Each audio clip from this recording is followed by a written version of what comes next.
I just watched the Alex Earl podcast with Brianna Chickenfry, so you don't have to. And I just finished the BFFs podcast where Brianna Chickenfry gives her friendship breakup tell-all with Grace O'Malley, and I want to break it down today because I do have a lot of thoughts and opinions that I have been holding in, especially when it came to her breakup with Zach Bryan. Now that she's going down with all the Swifties this week as well, let's talk about it. But first I want to talk about how all the Swifties are especially peeved off because she's making that her whole personality now after spending years absolutely dragging them through the mud. To the point where she's even getting sponsored by large companies to go to the Eras tour. And the reason I'm not shocked or fazed by this at all is because she's a very opportunistic ladder climber. And it's not an uncommon thing in the celebrity world to just do what's hot for the moment because it gets you a lot of attention. Before this, it just used to be very male-centered, right? Remember in the past, she was constantly trying to bring up Theo Von and wanting to date him. She works for Barstool, a horribly problematic company that's very popular. And then she went on to date Zach Bryan, a very famous singer. And then after their breakup, which again, not her fault at all, I'm not trying to blame her, horrible man, no one deserved that.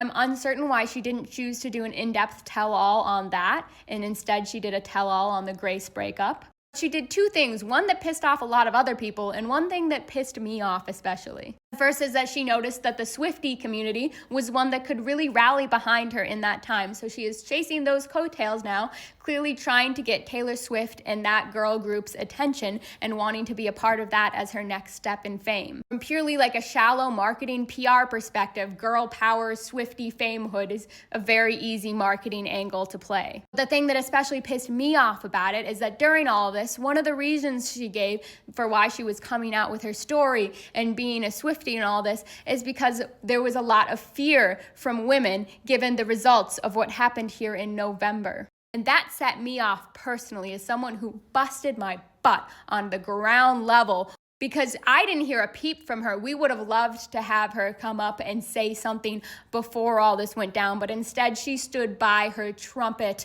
boss and her very right-leaning Barstool sports company. But the moment she figured out that she could profit off of that fear in that group of people, suddenly she said something when it was a day late and a dollar short. But yes, you're right, Brie. Women are really afraid right now, and you didn't step up to say anything until it was time to cash that check, which again is really not uncommon behavior from her at this point. All right, but now diving into the friendship controversy with her and Grace O'Malley. If you haven't watched the previous creator's video, please go do so because he brought up some great comparisons that I also noticed between her talking about her toxic, horrible ex Zach Bryan's behavior and the way she speaks about and treats Grace O'Malley.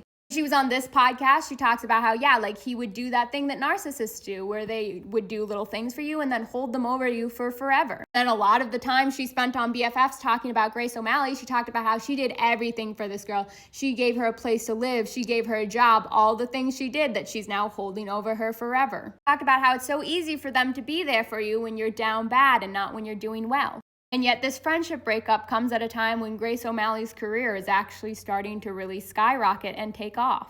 And maybe most importantly, she talks about how, yes, these types of people will try and isolate you and separate you from your friends. Kind of like that sleepover you had with all the Plan Brie people where you all unfollowed Grace, and now you're going on this podcast tour trying to frame yourself as the victim and turn everyone against Grace here. But there were a few more really interesting things that I did note from this. And the one thing I might be on Brie's side about, if it turns out that it's true, is we remember that she posted this on her story, right? Saying that she was trying to bring back a version of Plan Brie, which triggered O'Malley to go on her story and post all these, as we recall, starting all of this drama, talking about how she had no idea that she was going to make that announcement, and they were supposed to make the announcement together.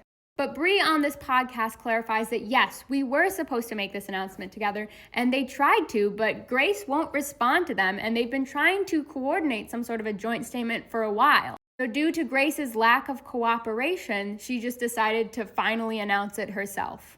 And if that's true, then I actually feel like that's kind of valid because the news has to come out eventually because you have to formulate the new show. Again, there are very clearly two sides to this story, and I would really love to hear Grace's side to all of this. Because something's especially bad when Josh and Dave start chiming in on Grace's behalf with kind of her side of things. Because it's not wrong that this whole story was Brie being like, me, I'm the victim here. And they had to keep chiming in and being like, well, you have to understand this from her perspective. You need to start thinking about things from outside yourself. At one point, she tried to weirdly use the defense of, like, the internet just loves to pit two women against each other to explain that, like, oh, the internet loves to lift Grace up, but only ever just, like, goes after her and cancels her and attack. Like, no, that's because you're the one who keeps saying, like, really out of touch things, and Grace isn't doing that. You can't blame Grace for you getting canceled repeatedly. One of her main complaints is that Zach and Grace never liked each other. They never got along. It created a rift in everything, right? And that's what created a lot of the distance between her and Grace. And from the perspective that we're missing, what that sounds like to me is that Grace met Zach and right away she clocked him.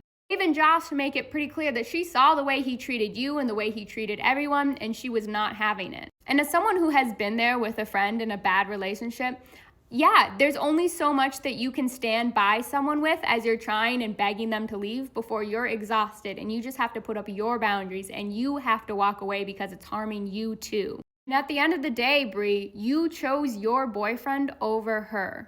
And I think the reason that even after you broke up with Zach and you came out with all that information, she only hit you with like a good for you and didn't really want to continue to speak with you is it sounds like she was really, really hurt by that and she's still not over it. So yes, while you were really hurt and damaged by that relationship, 100%, that's awful. No one should go through that. You're not taking into account the fact that she was as well. I don't think that the friendship is entirely unsalvageable. I just think it's going to take A, a lot of time to cool off, and B, Bri is going to actually have to step outside of herself and empathize and understand someone else's point of view.